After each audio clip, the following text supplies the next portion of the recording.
नमस्कार दोस्तों, मैं Madan Lal Sharma बेरफेक्ट crime news channel बेनकाब जोन्स में आपका हार्दिक स्वागत करता हूं।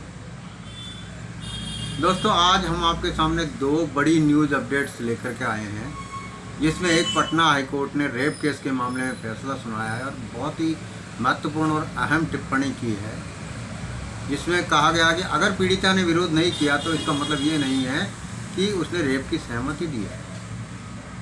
दूसरा केस ऐसा ही फतेहाबाद आगरा ज़िले से है, जिसमें एक 12 साल के बच्चे की निर्मम हत्या की जाती है। बहुत क्रूरतम तरह से उसकी हत्या की जाती है।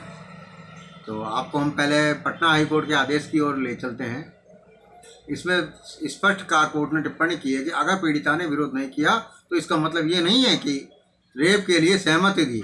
पटना हाईकोर्ट ने फैसले में ये टिप्पणी, बहुत बड़ी टिप्पणी की है। पटना हाईकोर्ट ने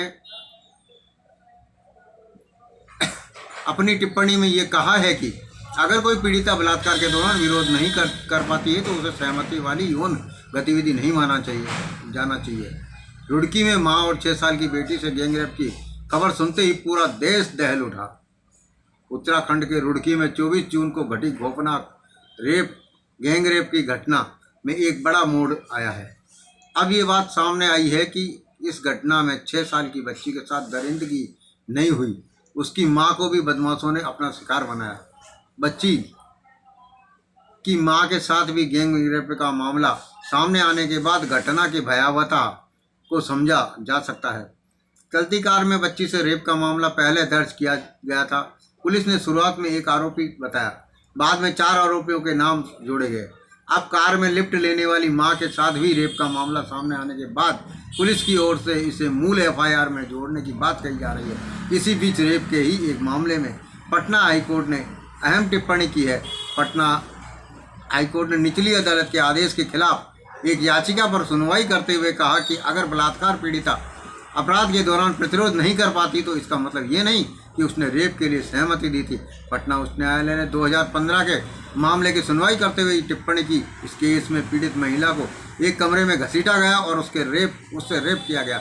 न्यायमूर्ति MM बदर ने निचली अदालत में दोषी पाए गए शख्स की अपील को खारिज करते हुए कहा कि IPS की धारा 375 का प्रावधान ये स्पष्ट करता है कि केवल इसलिए कि एक महिला ऐसे करते का शारीरिक रूप से विरोध नहीं करती है, इसे यौन गतिविधि के लिए सहमति नहीं माना जा सकता है। अपराधी रुड़की गैंग मामले में बहुत बड़ा खुलासा हुआ है। ईंट भट्टे का मालिक है अपराधी। अदालत ने पीड़िता के बयान में कोई खामी नहीं पाई, जिसे निचली अदालत में अभियोजन पक्ष के गवाह के रूप में पेश किया गया था। पीड़िता जो अपीलकर्ता के ईंट भट्टे में काम करने वाली मजदूर थी और जमुई जिले के एक गाँव में रहती थी, ने 9 अप्रैल 2015 को मालिक से मजदूरी मांगी थी। उसने बताया कि भुगतान बाद में किया जाएगा और उसी रात जब पीड़िता अपने घर में खाना बना रही थी तो आरोपी आया, उसके बेटे का ठिकाना पूछा। बाद में वह उसे खींचकर दूसरे कमरे में ले गया और दरवाज़ा बंद करने के बाद चुप रहने के लिए उसका मुंह दबाया और उसके साथ दुष्कर्म किया। इसी केस के संदर्भ में पटना हाईकोर्ट ने यह अहम फैसला दिया है और इस फैसले से कई ऐसी महिलाएं जो इस तरह के आरोपों या केसेस के अंदर है और जिनके ऊपर लगाया जाता है इसने विरोध नहीं किया तो इसका मतलब इसने सहमति दी है, तो अब ऐसे अपराधी इस फैसले के बाद में बच नहीं पाएंगे। हाँ दोस्तों, दूसरी अपडेट हमारे पास में है। 12 साल के मासूम की बेरहमी से हत्या, सिर पैर और हाथ काट करके खेत में फेंक दिया गया। यूपी के फतेहाबाद में मासूम की बेरहमी से हत्या कर दी गई। बच्चे का शव खेत में बरामद हुआ। हत्यारे ने सिर, हाथ और अन्य से अलग अलग करके फेंके थे। बच्चे के शव का हाल देखकर हर कोई सहम गया। वहीं पुलिस मामले की पड़ताल में जुट गई है। उत्तर प्रदेश के आगरा में एक 12 साल के बच्चे की निर्मम हत्या कर दी गई। सोमवार शाम को बच्चे की लाश खेत में पड़ी थी। इसे देखकर ग्रामीणों के रोंगटे खड़े हो गए। बच्चे का सिर, हाथ और पैर को शरीर से अलग कर दिया गया था। उसके शरीर के टुकड़े अलग अलग जगहों पर फेंक दिए गए थे। पुलिस बच्चे के शव को पोस्टमार्टम के लिए भेज दिया गया। कुछ संदिग्ध लोगों को हिरासत में लिया गया है। पुलिस अधिकारियों का दावा है कि जल्द ही हत्या की गुत्थी को सुलझा दिया जाएगा। फतेहाबाद के कसियाई गांव में रहने वाले ग्यादीन बिल्डिंग मटेरियल सामग्री का काम करता है। ग्यादीन का 12 साल का बेटा धीरज कक्षा 5 में पढ़ता है। पुलिस अधिकारियों ने बताया कि 24 जून शुक्रवार को धीरज अपने घर से सुबह 11 बजे के करीब शौच के लिए निकला था। वह घर लौटकर नहीं आया तो परिजनों ने उसकी तलाश की, लेकिन वह कहीं नहीं मिला। परिजनों की शिकायत पर रविवार को पुलिस ने केस दर्ज कर उसकी तलाश शुरू की। खेत जा रहे बच्चों को दिखा उसका शव। सोमवार को गांव के कुछ बच्चे जब खेत की ओर पहुंचे तो उन्हें धीरज का शव मिला। सूचना पर परिजन और पुलिस भी पहुंच गई। पुलिस ने उसके शव को पोस्टमार्टम के लिए भिजवाया। क्षेत्राधिकारी सौरभ सिंह का कहना है कि मामले की जांच की जा रही है, जल्द ही मामले का खुलासा हो जाएगा। खेत में पड़ा शव सोच जाने वाला लौटा।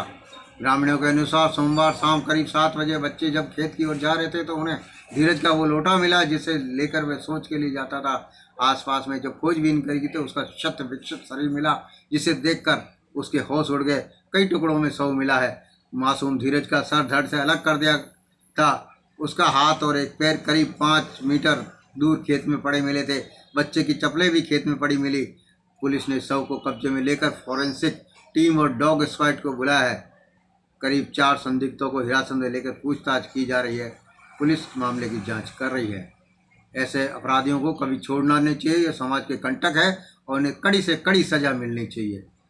जय हिंद, जय भारत, नमस्कार। दोस्तों, हम ऐसे सनसनीखेज खबरें जो कई बार आप तक नहीं पहुंच पाते, उन्हें भी हम आप तक लेकर के आते हैं, खोज करके लेकर के आते हैं। तो आपसे अनुरोध है कि आप इन्हें सब्सक्राइब करें हमारे चैनल को, और लाइक करें, कमेंट करें, शेयर करें, और लोगों से भी इसको सब्सक्राइब कराइए ताकि हम ऐसी कानून से रिलेटेड जानकारियाँ भी आपको दे सकें। ऐसे मामलों में जो फैसले आते हैं उनकी भी हम आपको जानकारियाँ दे सकें और घटनाक्रम की भी आपको जानकारियाँ दे सकें। हमसे जुड़े रहिए। इसी के लिए आपका धन्यवाद।